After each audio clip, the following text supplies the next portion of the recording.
Welcome to Devil TV with the 3 top mid-range smartphones here available now on the market with Android. HTC announced the HTC One in May or in March actually even, and they shortly after came out with the One Mini 2, which is the smaller version of the Mini of course. The same thing by Samsung, the S5 got an S5 Mini, and now Sony came here to the IFA in September with the Xperia Z3 Compact. It should be also called Mini because it's the smaller version of the Z3, but of course we stay with Compact as we have been with the last few generations. So as you can see, they are almost both the same size, but they have basic differences, like for example the HTC has a 4.5 inch screen, these two has a 4.6 inch screen, but the HTC is still the biggest, as you will see in a second when I lift them up. Also, the HTC is the thickest with 10.6 millimeters in height. Then we have here 9.1, and here we have actually only 8.6. Now, if you would think that this one is the slimmest, maybe it has the smallest battery. That's not true. The HTC has the smallest battery with 2,100 milliamps. Then we have 2,110 milliamps in the Samsung, and there's the Sony with the 2,600 milliamp battery in the slimmest device, and it's still waterproof.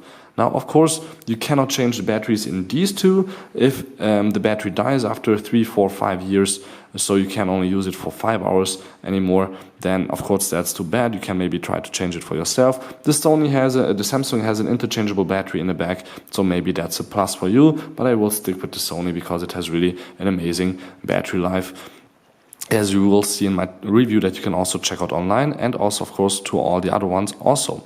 Now the Samsung has also here a home button, but it has also an integrated fingerprint reader. If you need that, I don't know. I hate the fingerprint reader on the Samsung, and it doesn't even work for me on the iPhone quite well, as probably a lot of you people have already also seen that you can just not really often use it. It says try again. Then it says also try again, and you don't want to try it again anymore, but it's also the same size phone. You will see a little bit about that in a second more.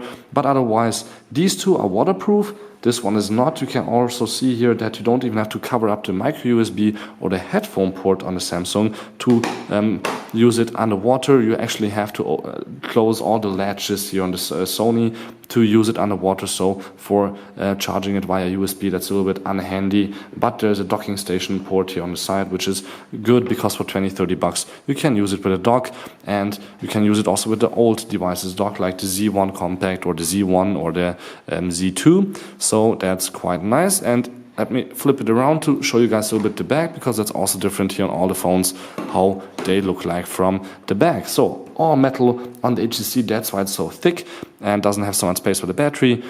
It's glassy on the back, the Sony, as with the previous generations, beautiful, and then fake leather has also quite a nice touch to it if you like that, but it's plastic actually here on the Samsung. There's also a heartbeat sensor here. I don't think you really need that, but well, alright. Then you can see all the headphone ports, and then we have a 20.7 megapixel camera in this one. It records 4K video in the Sony. Amazing. There's only an 8 megapixel camera in the Samsung, which is really bad if you ask me, but there's of course on all of these a flashlight. And there's a 13 megapixel camera at HTC, which shoots amazing pictures, so you should definitely check out my review video about that. Again, they all have their nice touches. But let's stick with the front, where we also have cameras, like for example the HTC has the best selfie camera of these three, you could say, with 5 megapixels. Then the Sony has 2.1 megapixel, and the Samsung has, I think, also 2 megapixels, but I'm actually not sure about that right now. It's 2.1 exactly on the Samsung.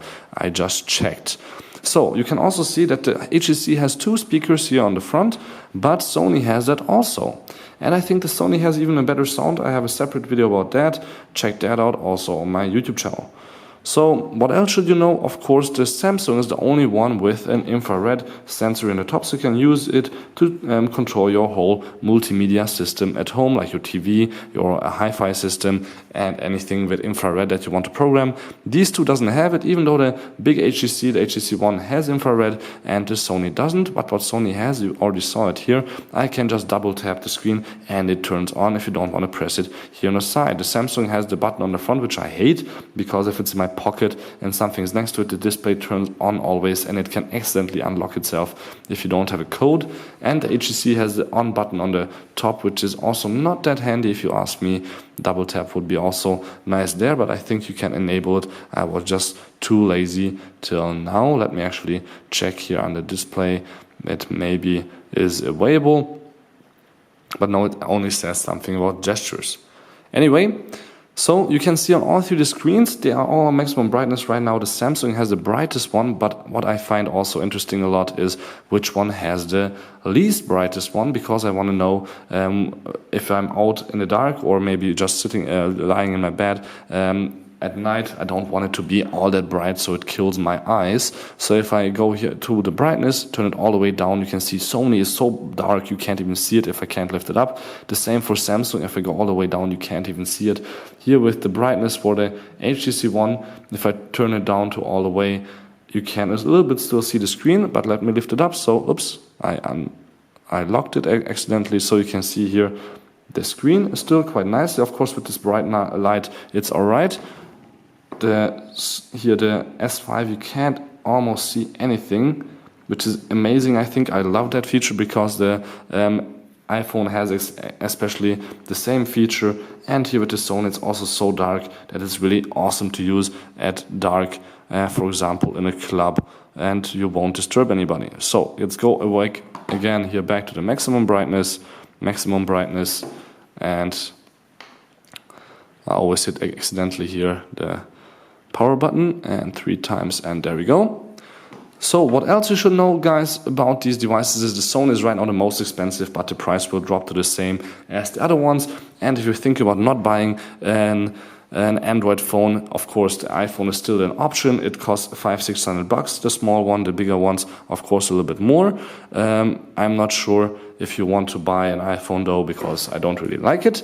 But what's actually quite interesting is that there's also a Windows Phone, which was announced last year, and I still use it with a great camera here by size, best camera. Maybe not better than the Sony, but than the other ones. And then we have wireless charging, also optional. Great metal around the corners here. It feels amazing. And the screen size with 4.5 inches is also quite good. So you should maybe check out the Lumia 925. Also is also the same size as all these three. So thank you much for tuning in. This was a short comparison in text, mainly of the Sony Xperia Z3 Compact, Samsung Galaxy S5 Mini, and HTC One Mini. Don't forget to subscribe. Thank you much for watching.